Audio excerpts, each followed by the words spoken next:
What's up, guys? Now that the CRX has survived the first 2 track events of the year, we're going to move on to the 90 Civic hatchback. And if you had seen in those last few videos, the CRX did well. It was a lot of fun. It's not a bad car. It's pretty quick for what it is. The only issue I'm having with it now is the transmission is getting worse with the second and third gear, high RPM grinds. Still feels okay, but I don't think there's any need to keep beating on it. I want to move forward with the hatchback and see if we can hopefully get that one ready for the next track event. And this is that hatch. For those of you that may have not seen the older videos, they're kind of spread out over the channel over the last year and a half. 90 Civic, D16 Y7 block, Y8 head, Jackson Racing supercharger. It's running, and a friend of mine, his name's Albert, he's been working on setting up a base map, and one of the things I need to do is actually reset the timing and then plug in the new base map he gave me. We're trying to get it smoothed out as possible. It drives considerably better from the last video where I was taking it for a spin. So that's what I'm going to work on today. When I took it for that drive, brake pedal is going all the way to the floor after I come to a stop. If I have my foot on the pedal, it starts to depress. So I'm just going to throw on a new master cylinder. This is a new one that originally was on the red CRX outside, and I ended up upgrading to the EX, and this had only been used for like 3 months, so we're just going to swap that over since I have the part. I don't think it's necessary to go with the bigger one yet. I still have the DX front brakes on here. And then just try to clean up the wiring. I need to resolder some of the wires for the AEM air-fuel ratio gauge, and just a handful of other little things I will take you on with today.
Alright, all 4 corners are bled. Let's see if this thing is holding pressure now. God, those flare nuts. The flare nut wrench on here slipped a little bit. Had to use an adjustable wrench to get it off. Went back on okay, which is great. I don't know if I'll be upgrading this anytime soon. I'm hoping the booster's still okay, but it's probably old.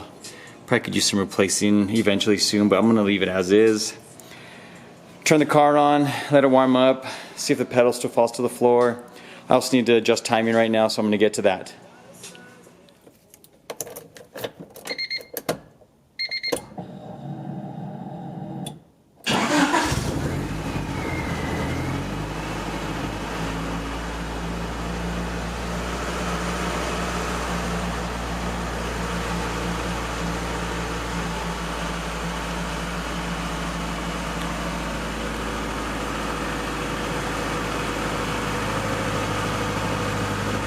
Feels good. Actually feels better than it did before, obviously. And right about now, after putting that kind of pressure on it, my foot would be sinking to the firewall, but I think we're okay. Just gonna check for leaks real quick. It's dry.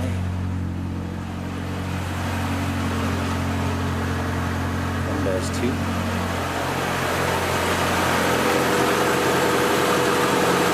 Go.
small thing I wanted to do was, this is under the dash, well not under the dash, on the dash under the ignition switch.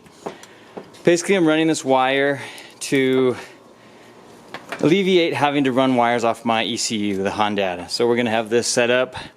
It's basically just a little plug. I will need another female to female connection so I can run the wire to the ECU, but that's not a big deal. I can just hide all that underneath and tuck it up. But this will be conveniently located right on the dash. And here's how it looks installed. Mine was a little brittle. Looks like the clips on the side kind of broke. So I'm gonna go ahead and I'm just gonna glue it in there, because to get it out, all I gotta do is spin it from here.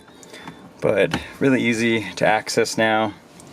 And then with a male USB, we'll just plug it in just like that. And then I'll have the wiring tucked behind here. That way I can put the ECU up, and I'm gonna put the metal cover over it. So that way when people are riding shotgun, putting their feet down there, don't potentially damage it or kick the cords out or whatever. That wraps it up for the necessities that I wanted to do, the things that I felt like I needed to finish up today. Now, I don't really have time to put on a new steering rack. I'm gonna do this. I don't feel like it's important. This one feels okay. Outer tie rods are new. Inner, obviously I never change. I like to just add the new rack. Detroit axle is my favorite one so far. I haven't had any issues with the Detroit axle steering rack. So we'll do that after, I feel like I want to take it and drive it, see how this new base map feels. That way we can get to the point where him and I can sit down together and take it for some spins, see if we can get it running really nice, very little issues. That way it's ready for the track. Then I'll take it and put the rack on, get it aligned, and we should be good to go. But what I'm going to work on now, if you can see right here, it's hard to see because it's white. There's a huge dent. It obviously dips in right here. Picked up a clean door from the junkyard a little while back. I'm gonna throw that on really quickly, just so the body is one step closer to hopefully, eventually, potentially, trying to paint it myself. I don't know how that's gonna go. Maybe I'll just get like an inexpensive paint job in town if I don't feel like I have the time to devote to painting the car.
I think I got it lined up pretty well. Top, molding, line looks really nice.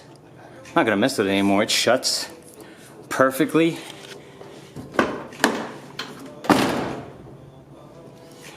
One thing I like to do is always remove the fender, because it makes it so much easier to access these. I've tried it before, either moving the wheel or turning the wheel in and reaching in there. It's just a pain in the ass. It literally took me 5 minutes to remove the bumper and fender.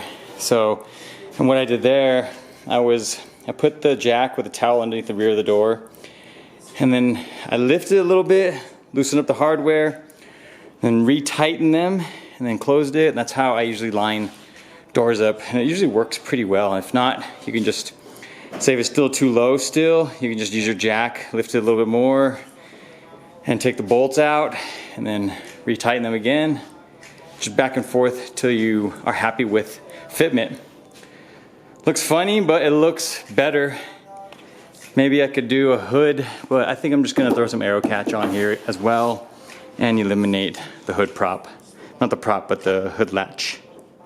Long time ago, I had someone ask me, how do you change the cylinders? This is the one off the old door. There is, can you see it in here? There's a little retaining clip. You need to pop this clip off. Then you can pull the plastic piece away.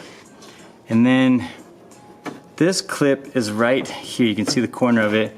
You can pry this down, and when that happens, the cylinder, you can push your finger on the other side and just push it through. So, you know, just put a screwdriver on the bottom, pull this clip down, and of course the retaining clips off. Reach around. There you go. Super duper easy to change these. So that finishes up what I want to work on the hatch today. I'm going to change out VTEC solenoid, fix the rear camber on the Integra, also adjust the suspension on the GSR, and then call it a day.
Another thing I did was change up the gaskets on the VTEC solenoid.